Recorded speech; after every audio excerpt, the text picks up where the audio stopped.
Welcome back, you hockey nerds. The Atlantic Division can't stop, won't stop. This freight train, baby, keeps going, and the arms race is through the roof. Claude Giroux is going to the Florida Panthers. The Philadelphia Flyers and the Florida Panthers make a blockbuster deal last night. Let's go ahead and take a look what's in that trade. What does it mean for Florida? Does it change our rankings in the Atlantic Division? And speaking of rankings, head on over to our sponsor, BetUS.com. Use promo code HGS for 125% first time deposit bonus, so you can go ahead and take a look at their rankings for today's games, tomorrow's games, every NHL game out there, as well as Stanley Cup favorites, and bet on hockey, as well as casino games, sports gambling, everything under the sun. Head over to BetUS.com if you're over the age of majority and sports gambling is legal in your state or province. So the Florida Panthers no longer have a 2022, 2023, or 2024 first round draft pick because their 2024 first round draft pick goes over to Philadelphia. This is a conditional pick, meaning if it's a top 10 pick, it can be deferred to 2025. It's likely not going to be, but that's 3 years away at this point. So who knows? This whole ship could absolutely fall off in a year or two, especially with the salary cap situation that Florida's in. So I really like this deal for Philadelphia when they're taking that. So I understand why they protected it as a conditional pick, because I mean, this could really derail for Florida, but we'll get into it. So it's a 2024 first. It's Owen Tippett, which is quite the prize for Philadelphia. I like this ad. And it's a third round pick in 2023. What does Florida get back? They get back the right to have Claude Giroux as a rental player and maybe sign him long term, but mostly a rental player, a fifth round pick in 2025, a nominal piece of help because they're out of draft picks at this point. Connor Bunneman and German Rupsov. So a couple little prospects in there, go back for Florida. And that's good because if you're not drafting, you got to find some way to add those contracts to the books. So let's start with Philadelphia first. This is a great deal for Philadelphia. At the end of the day, Giroux is an unrestricted free agent. He's 34 years old. You end up moving out an asset and you get in three big assets, a former first round pick in Tippett, an actual first round pick in 2024, maybe 2025, and a third round pick, which we've talked about on this channel to death. It's a dart throw. You got a 20 to 30% chance to hit a player that'll even play NHL games in the third round, but you want that dart throw. So a slight upgrade. They gave up a fifth round. You can look at this as you're upgrading a fifth round to a third round, and believe it or not, the stats of hitting on a player in the third round and the fifth round, they're like this close. So it feels better, but at the end of the day, it doesn't really matter because from round 3 to round 7, it's all pretty close to the same. Anyway, Philadelphia also acquires Owen Tippett, and Owen Tippett could be the gem of this deal. The former 10th overall pick, the Peterborough, Ontario native. Tippett has yet to break out, but he's just oozing with potential. This guy is absolutely oozing with potential. And Philadelphia has some pretty good pro scouts. Their amateur scouts, I'm going to say, are so-so because their drafting is pretty mediocre, to be honest. And that's why they haven't been to the dance in a long time. So if Flyer fans, you want to get all hot and bothered and say, blah, blah, blah, blah, blah, blah, blah, blah, something negative about our team. Look, that's not how you talk, but that's how I assume everything is in the comments when they drop negative crap about their team because they have a hometown bias. Their amateur scouting hasn't been that good because they haven't been to the dance in quite some time. They've been unable to build.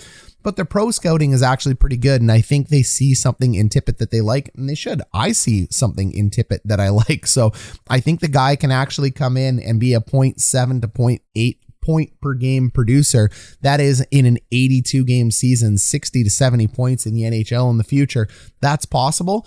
It's not super likely at this point because, again, he's 23 years old. Usually players that get to that point have a little bit quicker progression, but we've seen players come late to the dance before. So I love the potential that Tippett has. It's a great addition for Philadelphia. So for Florida, let's start with the minor pieces. Who's Connor Bunneman? The 23-year-old Ontario native was a former fourth round pick. And the fourth round pick, he's played a couple seasons in the NHL. He's come in and out of the Flyers lineup. He's had mediocre success in the AHL. So this is a guy that, as a fourth round pick, has been scratching and clawing his way to play NHL minutes. This is one of those 20 or 30% dart throws I talked about in the fourth round. Very unlikely that players end up making the NHL from this round, but so far he's carved out 3 small seasons, although it's 21 games, 18 games, and under 20 games again. He's almost carved out a full season's worth of games with the Philadelphia Flyers, so for a fourth round pick, that is overachieving at this point. He has some potential, so when he's coming over to Florida, as some of these big contracts move out in Florida, he's going to help bolster the AHL team for now, and he can come in and out of the lineup as required. I don't think he's anything special, to be honest. I think at the best, of times he may plug in as a fourth line player for the Florida Panthers from time to time. But hey, it's nice to have depth in your organization. Jermaine Rupsov is very similar, except he's Russian-born. He comes out of the first round. He's 22nd overall. He just hasn't really ended up getting in there. And I've talked about first round percentages a lot. I said you got about a 70% chance to get regular NHL minutes in the first round. And that's because near the end in these picks in the 20s, there's a much higher potential to bust. I mean, as you get lower, the potential to bust is higher, but first round picks are still gold. So if you're drafted in the first round, it usually comes with quite the pedigree and the ability to make the NHL. So he's only 23 years old. He's gone back and forth again in the NHL and the AHL, not nearly as much as Bunnaman, but he's one of those interesting players that you're likely going to hang on till he's 27, 28, just because he was a first round pick, just to see how he ends up doing. He really hasn't shown much promise, in my opinion, in the AHL or in the NHL, the North American game as a whole. And a lot of times players coming from big rinks and from the KHL and that, they really do struggle at times to convert over to the North American game. And even though he's been in North America now for 3 or 4 years playing on the small ice, it doesn't look like the conversion over has happened. This to me smells like a bust of a pick, so it's fine to get off the books. Florida's going to go ahead and add him. He'll probably end up being depth in the AHL, but if I had to guess, this guy's going to go home. He's going to play in the KHL. He's going to get bigger money. Now, Claude Giroux, what more can you say about one of the most famous players in the NHL? The Quebec native has just been a beast for the Philadelphia Flyers since he got over there. I mean, we're all going to remember, this is my favorite Claude Giroux moment, when they played against the Pittsburgh Penguins. And for those of you who didn't know, when the Jets weren't with Winnipeg, which they weren't at the time, the Penguins were my favorite team. I'm a diehard Crosby fan. And when I saw Giroux light up Crosby on that last shift of Game 7 of the most bonkers and bananas series I've ever seen in the NHL, I was just, oh my God, my heart sank. I was like, this guy is damn good. His coach came out and said, when the best player in the world tells you he wants to start, you start him. Just a shot and a dig to Sidney Crosby at the time. Giroux has been one of the better players in the world, especially earlier in his career, but he's never been the best. I mean, that was a real tongue-in-cheek moment. It was cute. It was fun. And yes, I was a Penguins fan at the time, but it was Crosby. It was always Crosby. Giroux had his moments in the sun, though. That was a massive moment in the sun, knocking off the Penguins in the first round there. Giroux ends up lighting up Crosby for a massive hit. The Flyers go on to win. So you're getting a physical player, you're getting a leader of a player, you're getting a guy that can put up points. He's a little long in the tooth at 34 right now, but he's still productive. I mean, 42 points in 57 games with 18 of those being goals is nothing to scoff at. And when he plugs into a lineup that already features Barkov and Huberdeau, that becomes a scary prospect for the Atlantic Division. Remember, goals above replacement at 0 means he's a replaceable player. So he's got 5 goals above replacement or GAR. That's not bad. I mean, when Austin Matthews is over 20, that's really what you're comparing to when it comes to elite players. So he doesn't have that elite pedigree anymore, even though he's being paid that way, but he's still a productive player. So temper your expectations when he comes over there, Florida. He may end up putting up a boatload of points because he's likely going to play with Barkov, but hey, you know what? That's just fine. That's exactly what you want. His wins above replacement is 0.9. Again, 0 is a replaceable player. Highest player in the NHL is going to be 4-ish. So it's not bad. This is a fine deal for Florida. And if you're going to push all in, you may as well push all in this way. The trouble for Florida is that if they miss in this window, and it's the same with Boston, it's the same with Toronto, Tampa Bay is already hit, so they're playing with house money. It's going to really hurt because this is an insane division. This is going to be the hardest 2 rounds in hockey for all 4 of these teams.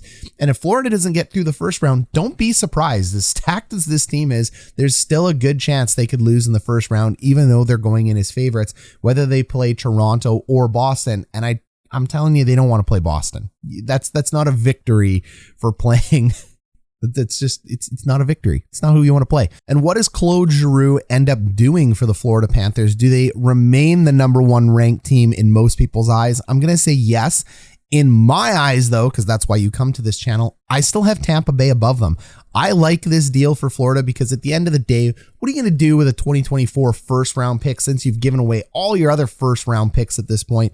It's cup or bust. This team and this fan base have been saying, you don't give us any credit. Nobody believes in us as a contender. And that's because they've never done anything. This team had 1 trip to the Stanley Cup finals a bajillion years ago, embarrassingly threw rats on the ice after they got trounced, just run over by the Colorado Avalanche. I mean, what, the fans were bored. They had nothing to do. But at the end of the day, these guys can't get out of the first round because they're in a stacked division. So you may as well push all your chips in the middle right now and see if you can win a Stanley Cup. They got the defense, they got the goaltending, they got the offense. But again, I keep coming back to Tampa Bay being number one in this division, because when I look at Florida and I look at Tampa Bay and I go down the roster and look at players, I go Barkov versus Point or Stamkos. Who would I rather have? Oh, that's really tough. A lot of people will lean to Barkov, but I can't argue you if you lean to Stamkos or Point in that sense. Then you look at Kucherov versus Huberdeau. Look, Huberdeau's having a career year this year, but again, I cannot fault you if you lean to Kucherov. He's proved it. He can do it on the big stage. He does it when it matters, when he needs to win, Mr. $18 million. So as much as I love Huberdeau and my Canadian players, I may lean Kuch at this point until Huberdeau can show me he can do it in the playoffs. And then as I go down player after player, the forwards are very comparable. They're very close. They're almost tied between these two teams. The defensemen, Ekblad and Weegar, are excellent. The Sherratt trade, we've already talked about it. Go check the video at the end of this video that I will attach to it. When you look at the Tampa Bay Lightning defense headed by Victor Hedman, as good as Ekblad is, Hedman has been better. As good as Weegar is, McDonough is right there. He's very close. Then you got Sergachev. Then you got Sherratt. I mean, as you go down this lineup, there are no holes in defense. There are no holes in offense for either of these teams.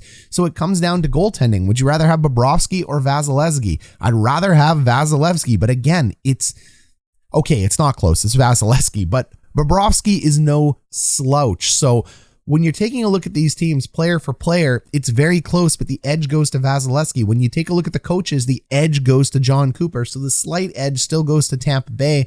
Again, I think this is Tampa Bay's Stanley Cup to lose unless they've decided, hey, we're pretty tired from winning 2 Stanley Cups already, because no team for quite a long period of time has won 3 back-to-back. Okay, Florida fan. Okay, Tampa Bay fans. You let me know what you think about this deal. Take a look. Let me know in the comments. Do you like it? And check out a couple of these other trade videos.